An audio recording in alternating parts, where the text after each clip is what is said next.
The rifle barrel trembled in Cordelia's hands as she watched the Apache warrior stumble toward her cabin, a bundle pressed against his chest like a sacred offering. Blood soaked through his buckskin shirt, painting dark stains across the intricate beadwork his wife had sewn with loving hands just months before the fever took her. The baby in his arms whimpered, a sound so fragile it cut through the desert wind like a blade.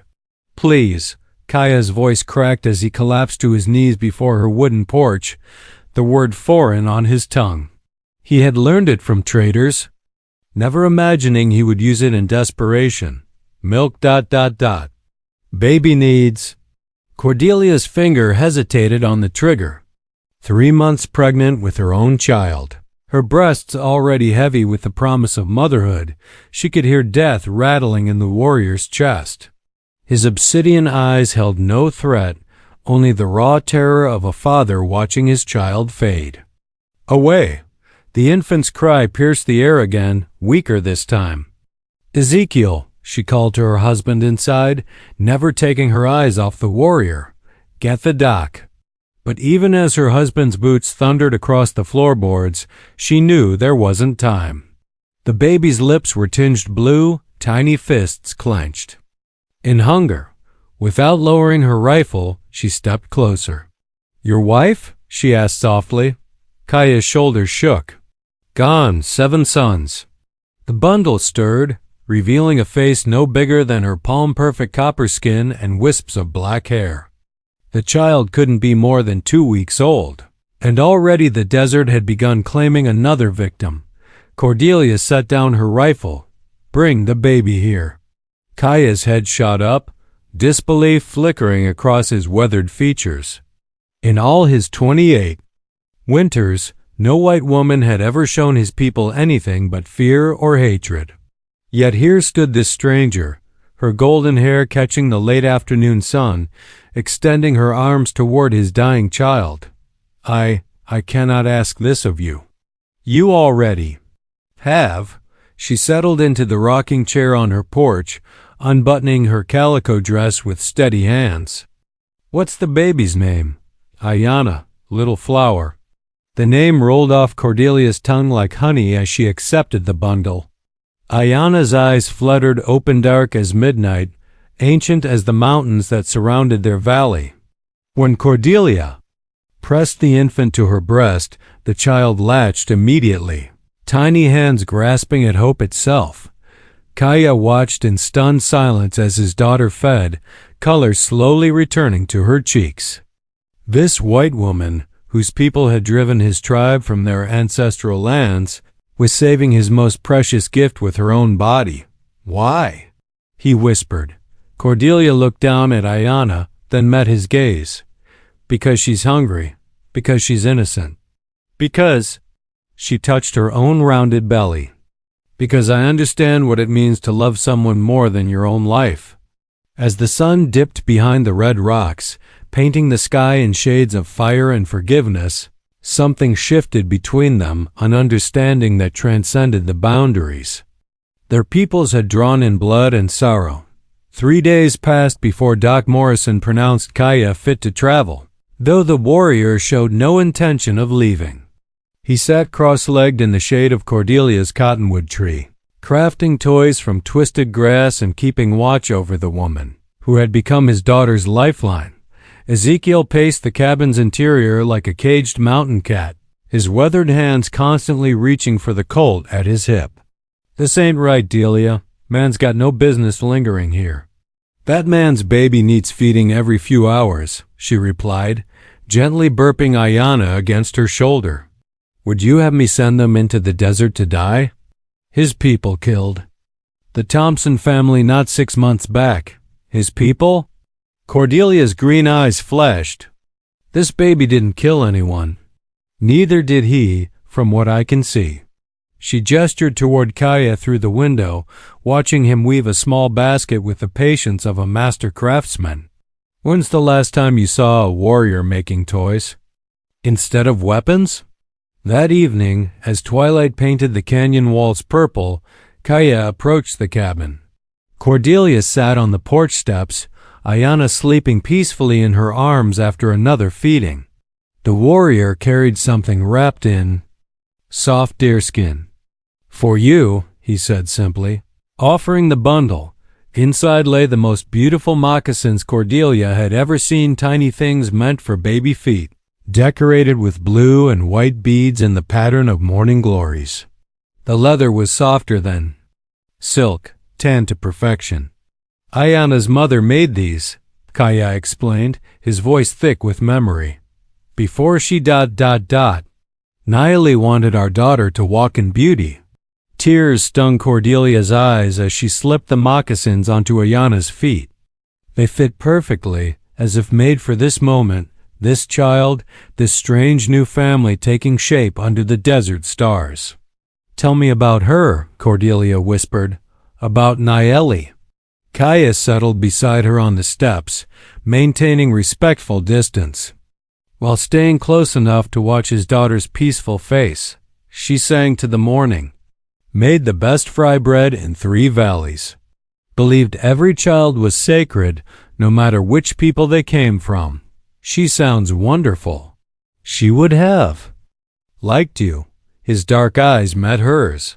She always said kindness speaks louder than words. From inside the cabin came the sound of Ezekiel's heavy footsteps, deliberately loud a warning that he was listening, watching, protecting his own. But out here in the gentle evening breeze, with Ayana's tiny fingers wrapped around Cordelia's thumb, the tensions of their warring people seemed as distant as the stars beginning to emerge overhead. "What will you do?" Cordelia asked. "When she's weaned?" Kaya was quiet for a long time, studying the horizon where his ancestors had hunted and dreamed and died. "I do not know. My band moves with the seasons. A baby needs." He struggled. For words in the white man's language, needs steady place. Steady food, steady woman's care. Cordelia's heart clenched. She had known this moment would come, but holding Ayana these past days had awakened something fierce and protective within her. The thought of never seeing this child again, of not watching her first smile or hearing her first word, filled her with unexpected grief. She could stay, she heard herself saying, with me until she's older. The offer hung between them like morning mist, fragile and transformative. Word of the Apache baby spread through Bitter Creek settlement like wildfire through drought grass. By the 4th day, a delegation of townspeople had gathered in Cordelia's front yard, led by Mayor Hutchins and Reverend Blackthorn, men whose faces bore the hard lines of frontier justice. "This foolishness ends now, Mrs. Weatherby," Mayor Hutchins declared, his silver mustache bristling with indignation. "You're harboring a savage warrior and his spawn under our very noses." Cordelia stood on her porch, Ayana cradled protectively against her chest, while Kaya remained motionless in the shadows beside her cabin. His hand rested near his knife, ready to defend the woman who had saved his daughter's life. "I'm feeding a hungry baby," she replied evenly. "Last I checked, that wasn't against any law, divine or otherwise." Reverend Blackthorn stepped forward, his black coat flapping in the desert wind like crow's wings. "The good book tells us to be wise as serpents, sister. These people are our enemies." "This baby is my enemy?" Cordelia pulled back the blanket, revealing Ayana's peaceful, sleeping face. "This child who weighs no more than a sack of flour?" A murmur rippled through the crowd. Several of the women present, mothers themselves, shifted uncomfortably as they looked upon the infant's innocent features. Mrs. Patterson, who had lost 2 babies to the harsh frontier life, took an involuntary step closer. "It ain't about the baby," growled Jake Morrison, the blacksmith. "It's about him." He pointed a thick finger toward Kaya. "Apache killed my brother over in Santa Rosa, scalped him like an animal." Kaya stepped into the light, his movements deliberate and unthreatening. When he spoke, his English was clearer than it had been days before, strengthened by desperate purpose. Your brother, he have yellow hair? Scar on chin? Morrison's face reddened. What's it matter to you? I was there. Your brother shoot Apache woman picking berries. She carry baby in her belly. Kaihea's voice carried the weight of absolute truth. My cousin's wife. She die slow, crying for child that never breathe. The crowd fell silent. Morrison's fists clenched, but uncertainty flickered in his eyes. You lying redskin, no lie. Kaya reached slowly into his medicine bag, producing a locket tarnished silver with a dented face. Your brother wear this.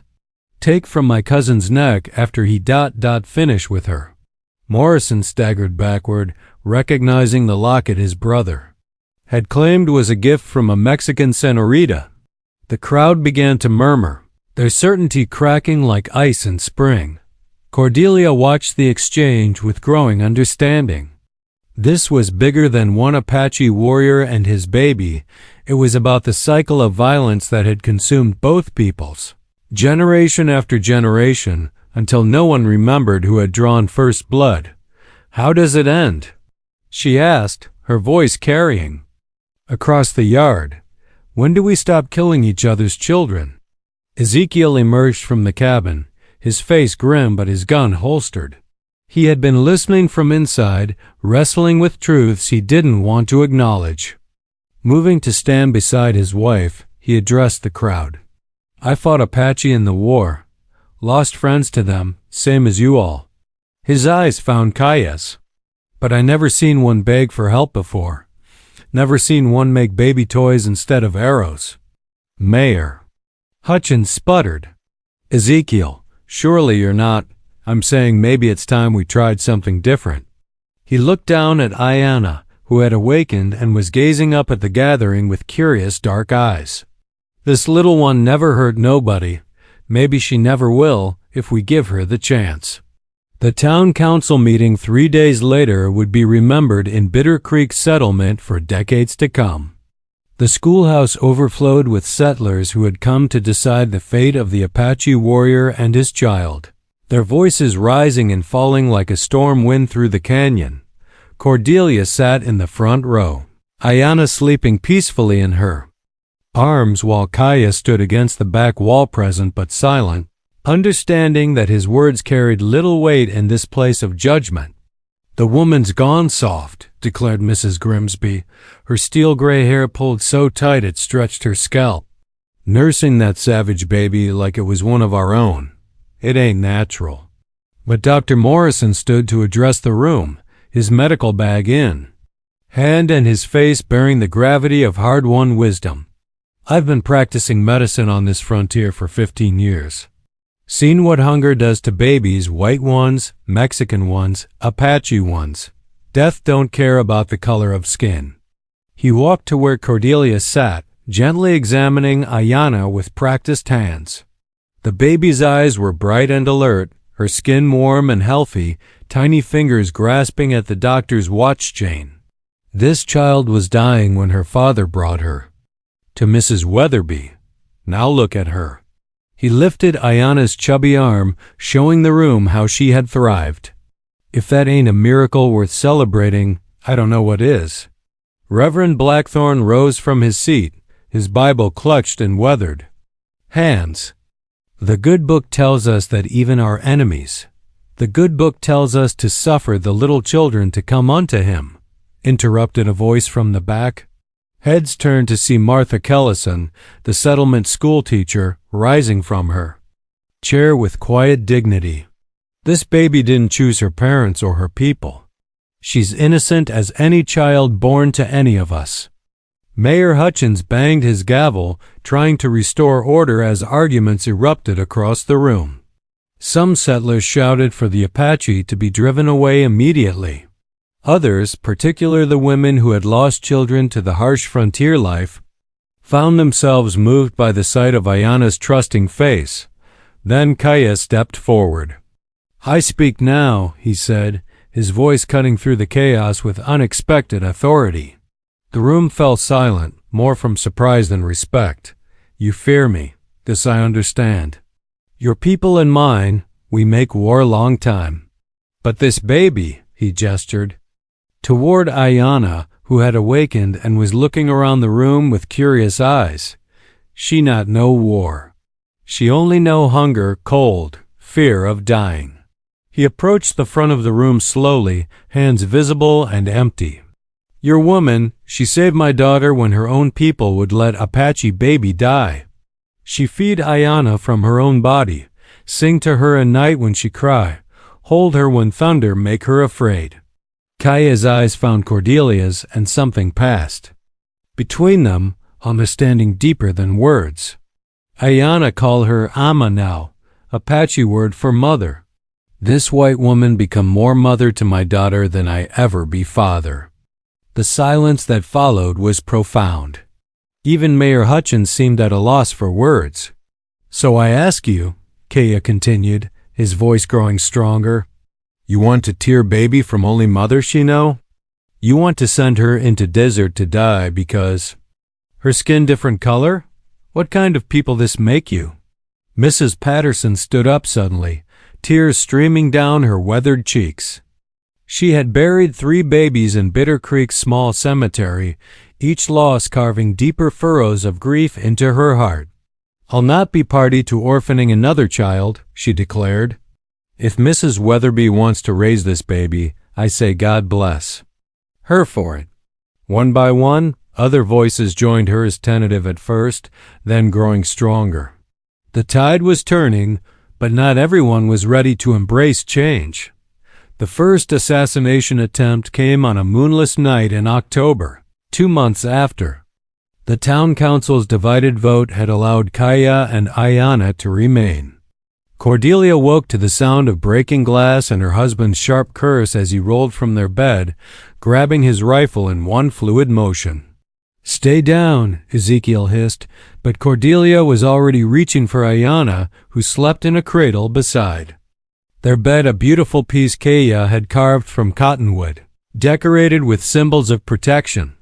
The baby stirred but didn't wake as Cordelia pressed her close, feeling the rapid thunder of her own heartbeat. Outside, she could hear Kaya moving through the darkness with the silent grace of a hunting cat, positioning himself to protect the cabin that had become his daughter's sanctuary. Come out, Apache. The voice belonged to Jake Morrison, slurred with whiskey and hatred. Time to pay for what your people done. 3 shots rang out in rapid succession, splintering the wooden shutters Ezekiel had reinforced weeks earlier. Cordelia bit back a scream as splinters rained down on them, clutching Ayana tighter. There's women and babies in here, Morrison, Ezekiel shouted back. You drunk fool. But the blacksmith was beyond reason, consumed by grief and rage that had festered for months. 2 other voices joined his men whose names Cordelia recognized but whose hatred she had underestimated. Then came a sound that chilled her blood. Kaya's war cry, piercing the night like the scream of a hunting eagle. She heard the whistle of arrows, followed by Morrison's howl of pain and rage. He shot me. The savage shot me. But there were no gunshots from Kaya's position. Only the ancient sounds of bow and blade weapons that killed silently in the darkness. Evening odds that bullets had made uneven. The fight lasted less than 10 minutes, but it felt like hours. When dawn finally broke over the canyon walls, Morrison lay unconscious in their front yard. An arrow through his shoulder and his 2 companions fled into the desert on foot, leaving their horses behind. Kaya appeared at their front door as the sun painted the rocks gold, his face grim but uninjured. In his hand he carried Morrison's rifle, the weapon that had terrorized Cordelia's family through the long night. He will live, Kaya reported simply, but he will not use this arm for many moons. Dr. Morrison arrived within the hour, summoned by the sound of gunfire that had echoed through the canyon. As he worked to treat his brother's wounds, his face bore the weight of family shame and professional duty warring within him. Jake's been drinking heavy since the council meeting, he explained to Ezekiel, probing carefully for the arrow's point. Keep saying you folks made him look the fool. His brother's actions made him look the fool, Cordelia replied, rocking Ayanna back to sleep after the night's terror. This just made him look dangerous.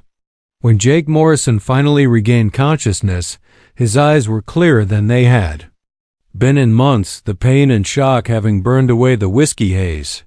He stared up at Kaya, who sat nearby keeping watch, and seemed to truly see him for the first time. "You could have killed me," Morrison whispered. Kaya nodded. "Could? Have. Chose not to." "Why?" The Apache warrior glanced toward Cordelia, who was nursing Ayanna in the morning light, the baby's tiny hands grasping at hope itself. "My daughter learned from White Mother that mercy's stronger than revenge. Maybe I learned same thing." "Doctor." Morrison finished bandaging his brother's shoulder and helped him sit up. Jake Morrison's face crumpled as he looked around the cabin at the splintered shutters, the broken glass, the terror he had brought to an innocent family. "Jesus, what have I done?" Winter came early to Bitter Creek Settlement that year, blanketing the canyon in snow that transformed the harsh landscape into something almost magical. Ayanna took her first steps on Christmas morning, tottering between Cordelia's outstretched arms and Kaya's patient hands while Ezekiel carved a wooden horse by the firelight. The baby had grown into a laughing, babbling child who knew no difference between the White Mother who nursed her and the Apache father who sang her to sleep with ancient lullabies. She called Cordelia Ima and Kaya Papa, but had also learned to say Zeke when she wanted the wooden toys her adoptive father carved. With increasing skill, the settlement had slowly, grudgingly, begun to accept their unusual family. Jake Morrison, his arm healed but forever weakened, had become an unexpected ally, his shame driving him to defend the people he had once tried to destroy. "Ain't right what I done," he told anyone who would listen. "That Apache could have killed me easy, but he chose mercy. What's that say about who the real savage is?" But acceptance was fragile, and Cordelia knew it. She could see it in the way some folks still crossed the street when Kaya walked to the general store, in the whispered conversations that stopped when she approached, in the careful way the schoolteacher avoided mentioning Ayanna's future. Education. Everything changed the day the cavalry arrived. Captain William Thorne rode into Bitter Creek with 24 soldiers, their blue uniforms dusty from hard travel and their faces bearing the grim determination of men on a mission. They made camp at the edge of town, and within hours everyone knew why they had come. "Apache warrior named Kaya," Captain Thorne announced to the hastily assembled crowd. "Wanted for the murder of 3 settlers in Santa Rosa. We have orders to bring him in, dead or alive." Cordelia felt her world tilting. She clutched Ayanna closer, the toddler babbling happily as she played with her mother's hair, oblivious to the danger gathering like storm clouds. "That's impossible." Dr. Morrison stepped forward. "Kaya's been here for 8 months. He ain't left the valley once." Captain Thorne consulted a leather-bound ledger. "Killings happened last spring, before he came here. 3 families, including children, tortured and mutilated according to Apache custom." The crowd's mood shifted instantly, old fears and prejudices flooding back like water through a broken dam. Cordelia looked desperately for Kaya, but he had already melted away into the rocks at the first sign of soldiers, a survival instinct born of generations of persecution. "Where is he?" Captain Thorne demanded, his hand resting on his saber. "Don't." "No," Ezekiel lied smoothly. "Comes and goes as he pleases." But Thorne was no fool. His eyes found Cordelia and Ayanna, taking in the obvious bond between the white woman and Apache child. "Ma'am, I understand you've been caring for the prisoner's daughter." "I've been caring for my daughter," Cordelia replied firmly. "Adopted. Her legal and proper. Apache children belong with their own people, ma'am. We'll be taking her to the reservation where she can be raised properly." "No." The word came out stronger than Cordelia had intended, carrying the fierce protection of a mother defending her young. "You're not taking my child anywhere." Captain Thorne's expression hardened. "Ma'am, I don't want to make this difficult, but then—" "Don't." Ezekiel stepped beside his wife, his hand resting meaningfully on his gun. Around the square, other townspeople began to shift and murmur, and Cordelia realized with amazement that some of them were moving to support her. Jake Morrison pushed through the crowd, his weakened arm hanging useless but his voice strong. "Captain, that baby ain't hurt nobody. Been nothing but joy to this family. Mrs. Patterson took her first steps right here on Christmas morning," added Mrs. Patterson. "Sweetest thing you ever saw."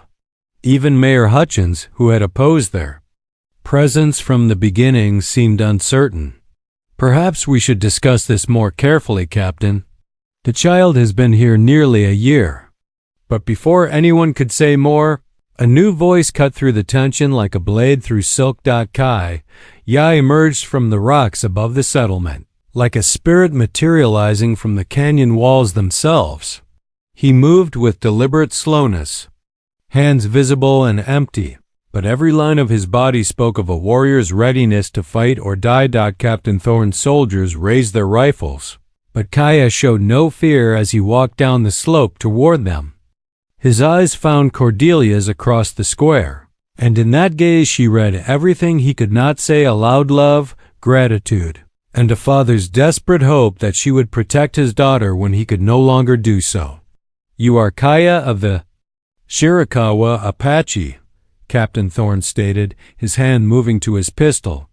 "I am Kia, son of Manolito, father of Ayana." His English was perfect now, months of speaking with Cordelia having polished away the rough edges. "You seek me for crimes. In Santa Rosa, 3 families murdered, children among the dead." Kaya's face remained impassive, but those who knew him could see the pain that flickered behind his dark eyes. "I was not in Santa Rosa when those people died. I was hunting in the high mountains with my wife Nayeli, 2 days' ride north." "You have proof of this?" "My wife is dead. The fever took her while I hunted deer to feed our newborn daughter." Kaya's voice carried the weight of profound loss. "But there are others who know the truth." He raised his voice, speaking now in rapid Apache to the wind-swept rocks above the settlement. To the soldiers and townspeople, it sounded like meaningless gibberish. But Cordelia had heard enough of his language to recognize the cadence of a summons. Within moments, 3 Apache warriors materialized from the canyon walls, older men, their faces marked by decades of warfare and survival. They moved with the careful dignity of those who had come to bear witness to truth, even at great personal risk. The eldest spoke in halting English, addressing Captain Thorne directly. "I am Cachillo Negro, war chief of the mountain band. This man Kaya speak truth. When Santa Rosa families die, he was with us in the high country. His wife birthed baby there, under sacred stars." Captain Thorne's expression tightened. Apache word means nothing to the U.S. Army. But Dr. Morrison stepped forward, his medical bag in hand and his face bearing the authority of scientific knowledge. "Captain, I examined this man when he first arrived. His wife had recently given birth, the signs were unmistakable. And the baby was no more than 2 weeks old, near death from starvation. The Santa Rosa murders happened 6 weeks ago." Captain Thorne consulted his ledger again. "Then it's impossible," Cordelia said firmly, bouncing Ayana on her hip as the toddler reached for the bright buttons on the soldiers' uniforms. "A newborn baby can't survive that kind of travel. Any mother would tell you that." Mrs. Patterson nodded vigorously. "Lost 2 babies myself to the rigors of frontier life. A 2-week-old infant wouldn't survive 6 weeks in the desert." "Captain." Thorne looked from the Apache warriors to the townspeople, seeing his certainty crumble like adobe in a flash flood. but duty demanded he make an arrest, regardless of doubts. "I still have my orders," he said grimly. "Then you'll have to go through." U.S. Jake Morrison stepped forward, his good arm steady despite his disability. One by one, other townspeople joined him, the same people who had once demanded Kaya's exile now forming a protective barrier around the Apache family. Ezekiel moved beside his wife, his rifle cradled in his arms. "This man saved my family from night raiders last winter. Spilled his own blood protecting my wife and child. That makes him my brother, regardless of his skin color." Captain Thorne found himself facing an entire community united in defense of the Apache warrior who had become one of their own. His soldiers looked uncertainly between their commanding officer and the determined faces of the settlers. "Stand down, Captain." The voice belonged to Colonel Harrison Wade, who rode into the square with the unhurried confidence of a career military man. Behind him came a small escort, and bringing up the rear, a familiar figure that made Kaya's stoic expression crack with surprise. "Victorio," he breathed. The Apache chief dismounted slowly, his weathered face bearing the weight of leadership and loss. He had come under a flag of truce to speak for his people, but his eyes were fixed on Kaya and the white woman who held his daughter. "Colonel," Captain Thorne saluted smartly. "Sir, I have orders to arrest." "Your orders have been rescinded, Captain." Colonel Wade handed him a sealed dispatch. "We've found the real killer's renegades from a different band entirely. This man is innocent." The square erupted in cheers, but Kaya barely heard them. His attention was focused on Chief Victorio, who was studying Ayana with ancient eyes that had seen too much war and too much sorrow. "She is healthy," Victorio observed in Apache. "She is loved," Kaya replied in the same tongue. The old chief nodded slowly, then spoke in English so all could understand. "A child needs roots to grow strong. This little flower has found good soil." He looked at Cordelia, seeing the fierce maternal love that blazed in her green eyes. "She will walk in two worlds, but she will walk in beauty." As the sun set behind the canyon walls, painting the sky in shades of fire and gold, the three Apache warriors prepared to leave. Kaya embraced each of them, knowing it might be years before he saw his people again. But when Chief Victorio clasped his shoulder, the old man's words were soft with blessing. "You have found a new path, my son. Walk it with honor." Months later, when Ayana spoke her first complete sentence, a joyful declaration of Mama Papa home, delivered with equal love to both her birth father and adoptive mother, the people of Bitter Creek settlement finally understood what they had witnessed. Love, it seemed, recognized no boundaries of blood or tribe or color, and in a harsh land where survival often demanded hardness of heart, one Apache warrior and one pioneer woman had proven that sometimes the greatest courage was simply the willingness to care for a child who was not your own, and in doing so, to build a family from the raw materials of hope and mercy and unconditional love. Ayana grew up bilingual and bicultural, equally at home with Apache traditions and frontier customs. She became a bridge between two worlds, helping to heal wounds that had festered for generations. And when she was old enough to understand her story, she would tell people that she had been blessed with not one mother and father, but three: the Apache woman who gave her life, the white woman who saved it, and the Apache man who loved her enough to let her be raised by strangers who became family. In the end, love had been stronger than hate, mercy more powerful than revenge, and the courage of a few good people had changed the destiny of an entire community. It was, the storytellers would say in years to come, the kind of miracle that could only happen in a place where hearts were as vast and endless as the desert sky itself.